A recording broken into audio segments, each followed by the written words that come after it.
Welcome to the Membership Guys podcast. Kick-ass advice and tips for membership site owners. What's up, everybody? Welcome to episode 120 of the Membership Guys podcast. I'm your host, Mike Morrison, one half of the Membership Guys, and on today's show, we're talking about 5 things you need to know before you start shopping for a WordPress membership plugin. Before we dive into that, I want to remind you that the Membership Guys podcast is brought to you by Member Site Academy, the #1 training community for membership site owners. Not only do our Academy members get full access to our comprehensive training library that includes in-depth practical courses and workshops, you also get special perks, tools, discounts, as well as step-by-step guidance throughout the whole journey of planning, building, and growing your membership with our membership roadmap. And if that wasn't enough, you can tap into the collective knowledge, experience, and expertise of myself, Callie, and hundreds of membership site owners inside our friendly and supportive community. We've got your back every step of the way. So if you're serious about growing your membership website, you need to join Member Site Academy. Head on over to membersiteacademy.com today to join up, and I'll see you on the inside. Okay, so today is really about a little bit of a sanity check before you go out there and shop for your WordPress membership plugin. There are 5 things that you need to know. Now, I understand that a lot of you guys who are listening to the show already have your membership site up and running, or maybe you're not using WordPress, but if you can indulge me a little, this should be a relatively short and to the point podcast episode, so I'm sure you're glad to hear that if you're already past the techie side of memberships. But also, this is worth listening to because some of the stuff we're talking about may rear its head a little later on when you're looking at expanding the tech side of your membership, or maybe you look to bring in another membership, or even you have someone in your network or one of your clients or contacts who decide to build a membership. This sort of stuff can pre-arm you to pass on good advice to anyone else that will help them avoid frustration and avoid confusion later on. So we're not going to go into how to choose your membership plugin and all that sort of stuff. We've covered that in past episodes, and if you want insight into that, go to themembershipguys.com and you can download our plugin comparison chart and buyer's guide. That'll help you out. What I want you to know are these 5 key facts, 5 key elements before you start diving into the whats and wherefores of the features and all that sort of stuff. First thing you need to know, unicorns do not exist.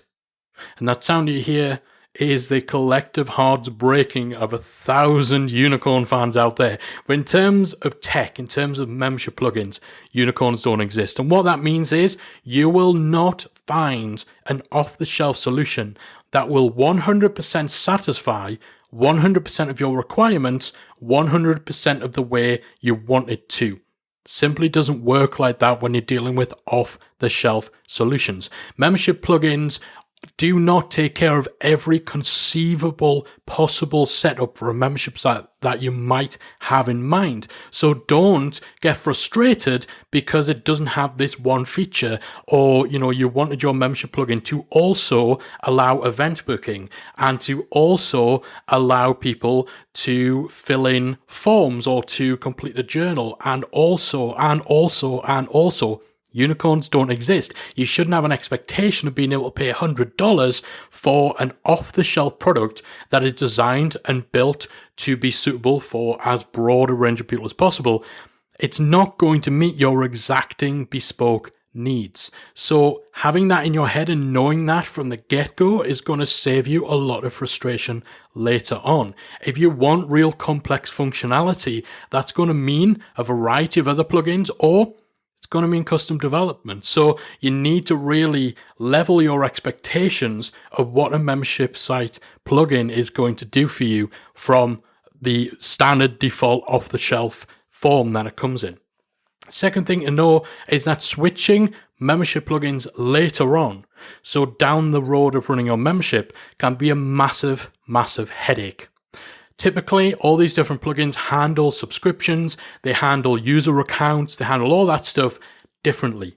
So the way that plugin number 1 handles recurring subscription profiles will be different to how plugin number 2 handles it. And so if you want to move from plugin 1 to plugin 2, you need to find a way of translating plugin 1's methods to work with plugin 2. And in some cases, that can be actually impossible, as in it cannot be done. We've seen a lot of situations where actually the simplest answer has been getting members to resubscribe, simply because trying to do it automatically in the back end when moving from one plugin to the other is just a mountain that cannot be climbed. And even if it is possible, in a lot of cases, it's just not worth the hassle, especially if you've only got maybe 40 or 50 members. It can genuinely be easier and less hassle for you and less hassle for them to just get them to resubscribe and provide some sort of incentive to get them to do that. Changing host midstream can be very complicated, can be a big headache. So it's worth making sure you do the research up front.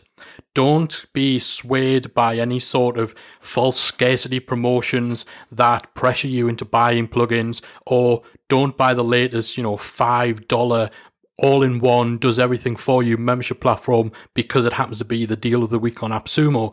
Do your research. If that $5 one-time membership platform is right for you based on research, then get it.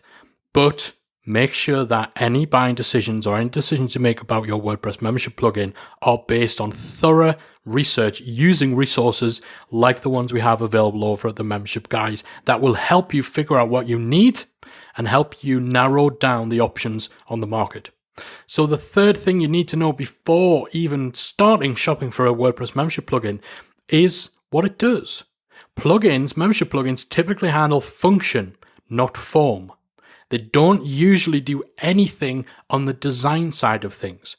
With WordPress, you have themes, which are the look and the feel, and you typically have plugins, which are the features and the functionality.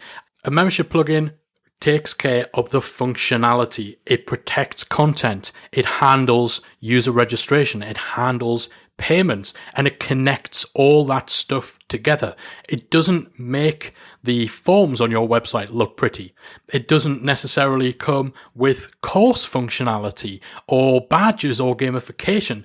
I've seen a lot of people getting very frustrated at the fact that they bought a membership plugin and it doesn't look very good out of the box. Usually it won't. Usually they come with very little in terms of styling, and instead they simply inherit whatever style your WordPress theme already has. So usually if you find your registration or your checkout forms from your membership plugin look like garbage, it's because your WordPress theme doesn't have built-in support for that membership plugin, which usually they won't. So quite often it is the sort of situation where you might need to pay a developer, or you might need to do a little customization yourself, maybe using plugins like CSS Hero or something that enables you to spruce some of the basic functionality that your membership plugin brings, spruce it up a little bit and get it looking right. But that's not a flaw or a fault of the membership plugin.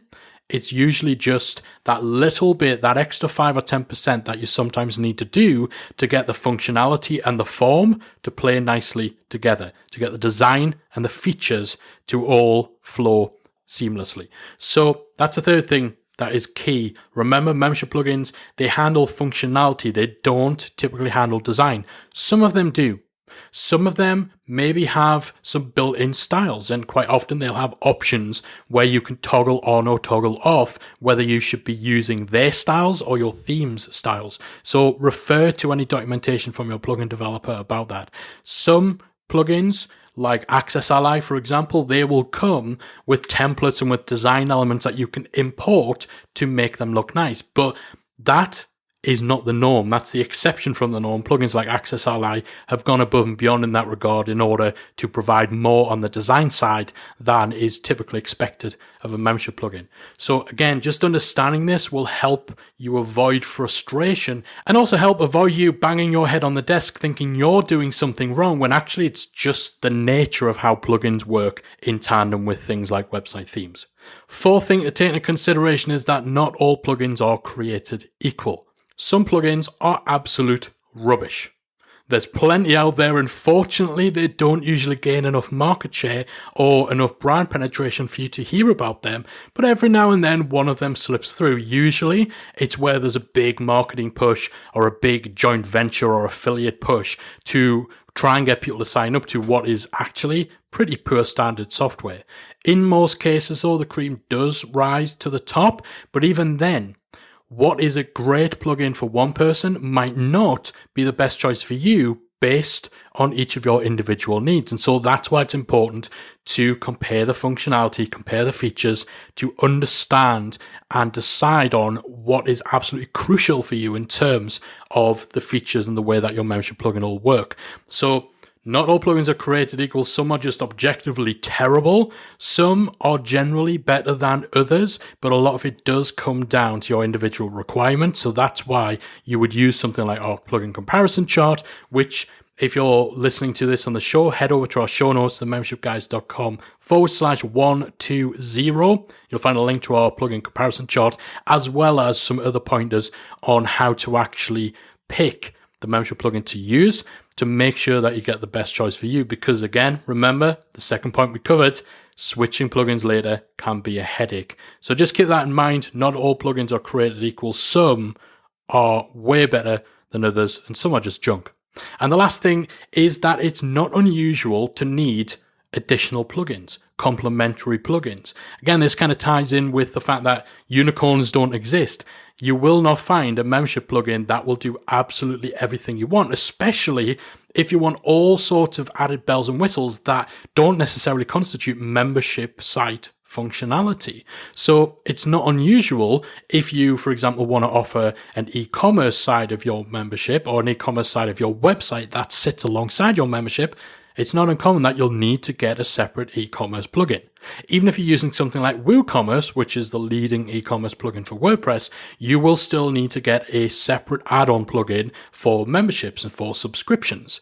If you want to enable people to book into events or enable your members to book into member-only events, you will need a specific purpose-built event management plugin. It's not something that will be included in your membership plugin. Things like contact forms, again, membership plugins are for handling the membership side of things. They're not for handling the stuff that might be inside your membership in terms of badges, in terms of contact forms, in terms of all the actual content and deliverables. That's not what your membership plugin does. So don't be surprised or disheartened when, if you're asking someone how you can add this certain feature to your website, they say you'll need to go out there and get another plugin.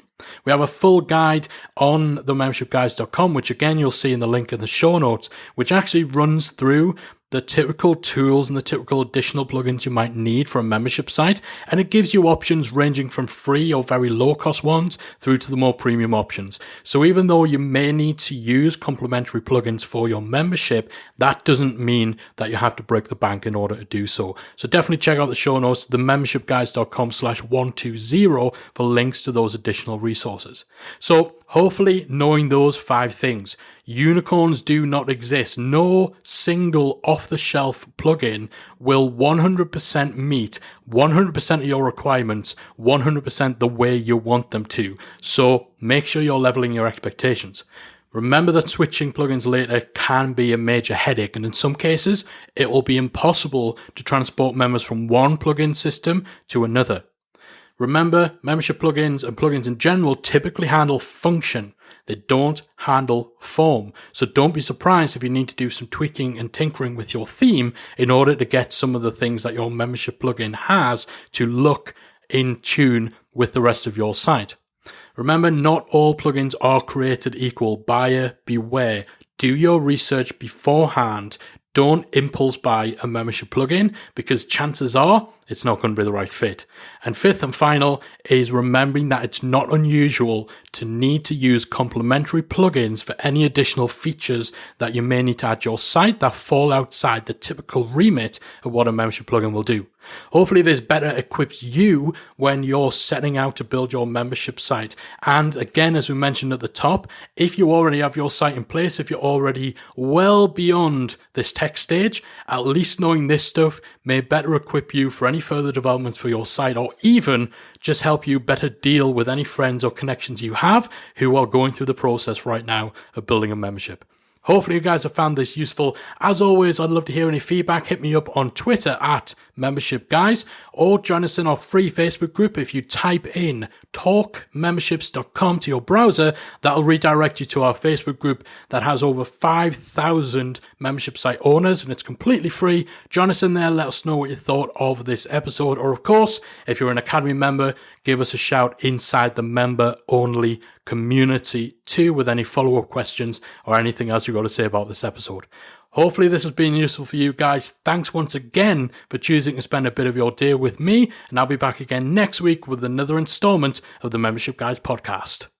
If you've enjoyed today's episode of the Membership Guys podcast, we invite you to check out the membersiteacademy.com. The Member Site Academy is the essential resource for anyone at any stage of starting, growing, and running a membership website.